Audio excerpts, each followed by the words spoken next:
नमस्कार। आज आठवड्याच्या शेवटच्या कामकाजाच्या दिवशी सकाळी शेअर मार्केट सुरू झाल्यावर तेजी होती। त्यानंतर दिवसभराच्या कामकाजामध्ये चढ-उतार होत होते। मार्केट बंद होताना सेन्सेक्स हा 7 पॉईंटने घसरून 80,711 वर बंद झालेला आहे। निफ्टी हा 7 पॉईंटने वाढून 24,741 वर बंद झालेला आहे।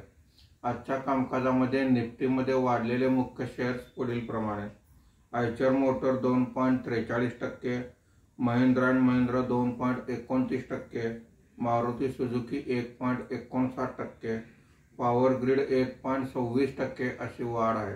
आज निफ्टीमध्ये घसरलेले मुख्य शेअर्स पुढील प्रमाणे: ITC 2.06%, HCL technology 1.68%, Cipla 1.55%, TCS 1.53% अशी घसरण आहे।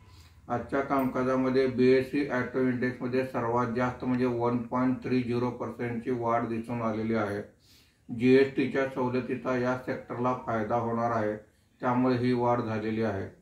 BSE टेलिकॉम इंडेक्स 0.96% नी वर आहे। BSE मेटल इंडेक्स 0.71% नी वर आहे।